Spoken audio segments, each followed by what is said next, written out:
If you don't already have a mentor, it's time to rethink your approach to professional development and personal growth. If you're ready to skyrocket your success, I have 5 steps for you to follow to find that life-changing mentor match and join the ranks of the most successful people in the world. Now, it's easy to try to go and look for a mentor, but it's much more difficult to actually find a life-changing relationship of somebody that you're going to want to keep talking to year after year after year. Here is a 5-step system to get you that kind of relationship. 1, figure out why you actually want a mentor. Are you looking to build a specific skill set like coding? Are you looking for personal development, looking for promotions and somebody to bounce ideas off of? Think of this in terms of the SMART goals. Is it specific, measurable, achievable, relevant, and time-bound? Write it down. For step 2, it's helpful to identify somebody already within your network that has already successfully navigated that particular objective that you have to have a mentor. Step 3 is actually introducing yourself to this person. Now, this part is really important because typically our mentors that we're looking at, or potential mentors we're looking at, is somebody that's much higher up than us, much more busy than us. When we do this introduction, we want to be very mindful of that. So you're going to introduce yourself. Hi, I'm Britt. I'm trying to build my skill set in project management.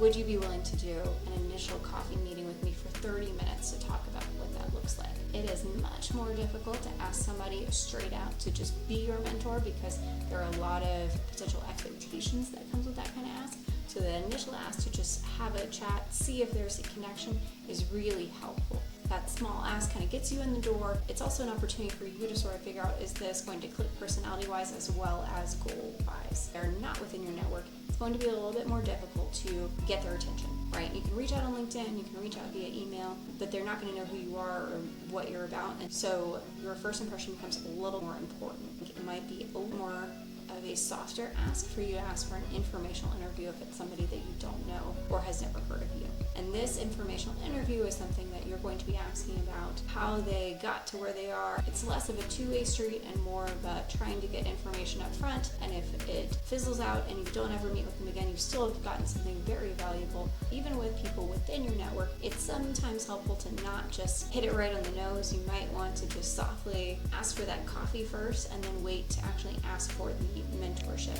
Step 4.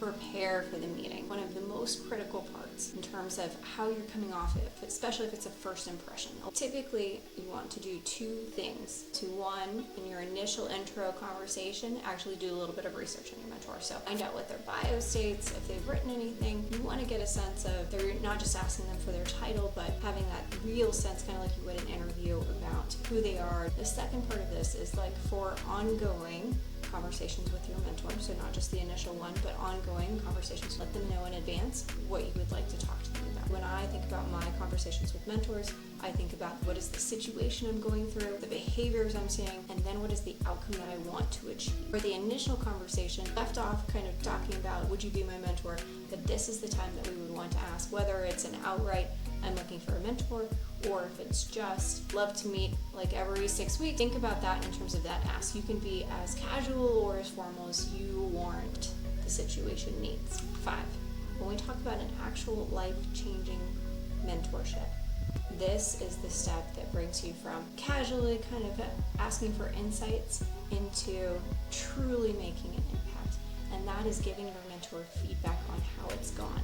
So you're meeting with them, you're talking with them about your situation, behaviors, and outcomes that you're looking for. They're providing insights, they're providing a listening ear.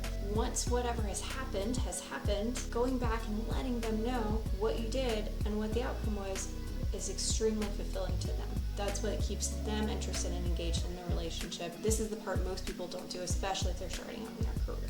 So to recap, you want to follow these 5 steps to make sure that you have that life-altering mentor relationship. First one, make sure that you write down the objective that you have for having a mentor. 2, identify a successful person that's already navigated that objective. 3, ask. Ask them to coffee, continue to drive the relationship, ask them for regular recurring meetings, ask. Number 4, when you ask and you prepare for that meeting, you want to prepare the situation, behavior, and outcome. Come with an agenda, let them know in advance. You are the one driving the conversation. To really maintain and elevate that relationship, you're going to want to report back on what you did, how you used their feedback, or maybe what you didn't. And that is truly what sets you apart in terms of being a mentee. If you followed these tips, Please let me know how it went. Tell me more about what you would add to having a mentor. Good luck out there.